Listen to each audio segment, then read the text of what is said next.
Well, it's that time of year once again where we make the big transition from the summer travel season into the winter maintenance season. But this winter, I think we can more accurately describe it as the project season. I have a very full plate of exciting things coming over and above rig projects. But before we dive into any of that, let's take a closer look at the rig, the systems, what survived, and what needs a little bit of attention. Let's first look at the drivetrain, and we'll start up here at the engine. This truck has a 12-valve Cummins. It's an inline 6-cylinder diesel engine, and it's the primary reason that I wanted this particular chassis for my expedition truck build. This is a 100% mechanical engine, and for that reason, it's one of the most reliable and efficient engines ever put into a factory truck. But that doesn't mean it doesn't come with its flaws. This engine is notorious for oil leaks and for rattling bolts loose, and I suffer from both of these things. This year we had almost no mechanical issues on the road, a couple of minor things. The starter and the vacuum pump actually rattled almost off of the engine. Both were really easy fixes. I'm very proud to see that almost everything we've done on this build has held up 100%, but that friggin' billet tappet cover, that was an upgrade I did last season, and it's been a headache ever since. The bolts that hold that to the engine keep coming loose, and to replace it involves pulling off the entire injection system as well as the injection pump. So if I have time this season, I'll be bringing that back to stock. And I might be pulling that stuff off anyways because I am chasing a pretty severe oil leak right now, and I believe it to be the one that I hoped would never actually come. I think it's where the timing gear housing mates to the block, and that involves pulling off the whole front clip, pulling off the timing cover, and pulling out the camshaft, which is getting a little bit out of my comfort zone, but it does have to be dealt with, so we're gonna deal with it. Moving back, this truck has the NV4500 5-speed manual transmission. The one weak point to that out of the factory is fifth gear would slip off. That has been dealt with in this truck already. And last season we did new flywheel, clutch, throw-out bearing, and pressure plate. All of that is working beautifully. The front axle is a Dana 60. I have no issues with that at all, though the truck almost never sees four-wheel drive. Rear differential is a Dana 80, and I am leaking a little bit of oil out of an undetermined location, so that needs a little bit of attention. As far as wheel bearings and seals, I was surprised to see that we had failures after the first season on the road. That did get addressed at the end of last year's maintenance season, and everything looks good there, so I'm happy to see that. The front end of these second-gen Dodge trucks is a notoriously weak point right from the factory, and I'm happy to say I think we have all of our front end issues finally solved. Being the weak point of the truck and all the weight that I carry full time, it's just an ongoing thing that I need to look into and rebuild, I think maybe every third or fourth season probably. But coming off the road this year, everything looks and feels really tight. So that's some great news. The tires, I'm running 235/85 16s. It's just the stock dually tire on this era of truck. I have the Saloon TerraMax Mud Terrain tires. It's an E-rated tire, which is the heaviest you can get for this size, and it held up remarkably well. I am seeing towards the end of the season early signs of cupping on the front tires, but I think that is just a product of this weaker front end, and I think if I was diligent with rotating the tires, I'd probably get a full lifespan out of these tires. But everyone had said that I'm gonna go through a ton of tires doing the Dempster Highway. We didn't have a single issue the whole season, so I'm really happy with those tires. Rear drive shaft, no problems. Front drive shaft is showing signs of wear. That strange ball joint that's in the middle is quite loose. It's still functional, but definitely needs to be replaced in the near future. The electronics system, kind of a beautiful thing in this truck.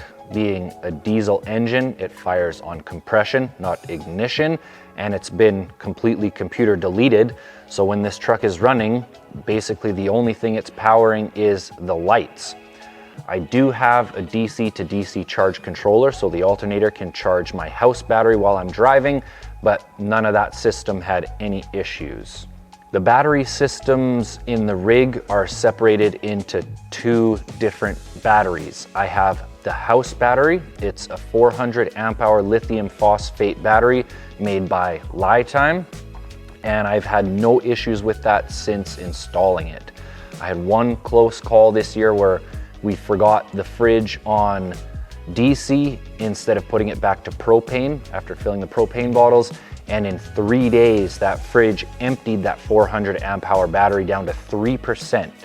It took a week to replenish that system, but being lithium phosphate, you can drain it to zero without any damage. The battery system I have inside that runs all of the business end of things, that's the EcoFlow Delta Pro. And that thing has been flawless since the day I put it in the rig. My house battery is charged from the alternator and from solar. I have 400 watts of solar running through a 40 amp MPPT charge controller, and I've had no issues with that solar system. That 400 watts of solar basically replenishes any of the electricity that I consume, and the DC to DC charger is kind of just a backup. My EcoFlow Delta Pro is charged off of the EcoFlow Smart Generator. That thing has almost 700 hours on it now, and it has had only one minor issue. It happened this season in Tuktoyaktuk. I fired up the generator and it went right up to the rev limiter. This was a hard issue to find, and it ended up being just a broken wire. It's an inverter generator, so the throttle is controlled by stepper motors, and the plug going into the computer from the stepper motors had a broken wire right at the plug. So I ended up having to kind of build my own plug, and it's worked flawlessly ever since. The fridge and the freezer, two beautiful luxuries I have in this rig that I didn't have in the motorhome.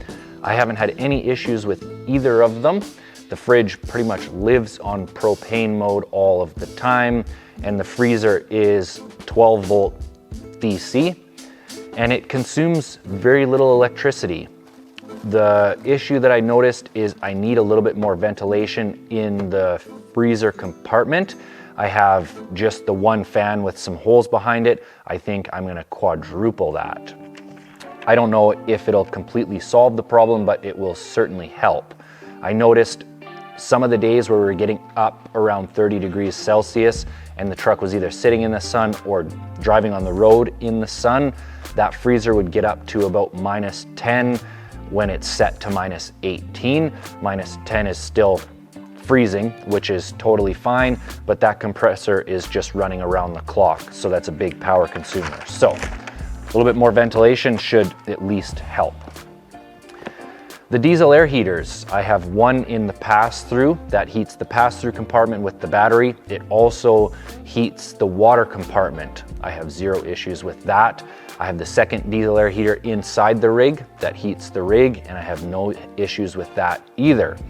As well, I have the propane furnace inside, and it almost never even gets used. But within the three of them, no issues.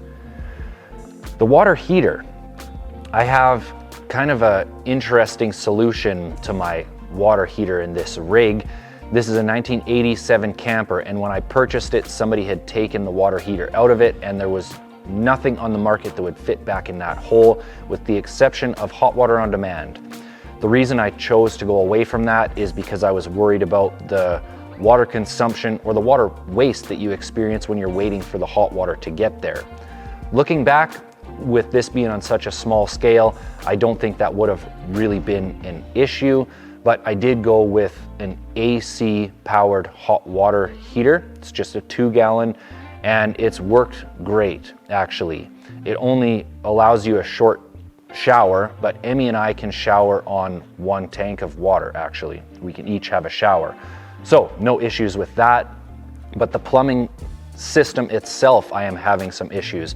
When I redid all the plumbing, I used flex line, which should work with a pressure pump like this one, but it seems like the pump is having a hard time getting up to enough pressure to shut itself off. That could be an issue with the pump itself. It's still the stock pump from '87, so probably time to upgrade anyways, but I have noticed a couple of very small leaks in the plumbing system, so it could be a combination of things. Either way, it does need a little bit of attention. Going on to the trailer side of things. The trailer itself needs a bunch of attention, but that is just a product of hauling a trailer everywhere I go. That's the same trailer that I've had from the very beginning of Destination Adventure, though it's gone through quite a few rebuilds, but every season it sees a tremendous amount of abuse. So this season it'll be getting another full rebuild, thinking about newer, heavier axle, heavier bearings, possibly some larger tires, and I would like to do something different about the way that the e-bike is mounted on there. I'm bringing a new e-bike into next season. It's another Himiway product, and the way that these bikes mount onto the trailer, the boat and the bike utilize the same mounting pole, and for that reason I can't put a cover over the e-bike because there's nowhere for the cover to go behind it. So I'd like to get it to a point where I can put a cover over the bike, because these are nice bikes that I'm bringing with me and they're not seeing their full potential because they just see so much abuse living on that trailer full time back there. The boat itself, my Swellfish, that's probably the most bulletproof product in the whole operation. That thing has been part of this operation since season number 1. It's survived bear attacks, trailer failures, trees, tens of thousands of kilometers behind the motorhome and the rig, and it's coming into storage pretty much ready to turn around and go right back on the road. It just needs a clean. The 20 horse Tohatsu is a great little motor. It's had a couple hiccups over the years, but nothing major. It had no issues this season, and it's going into storage ready to come right out next season and hit the road.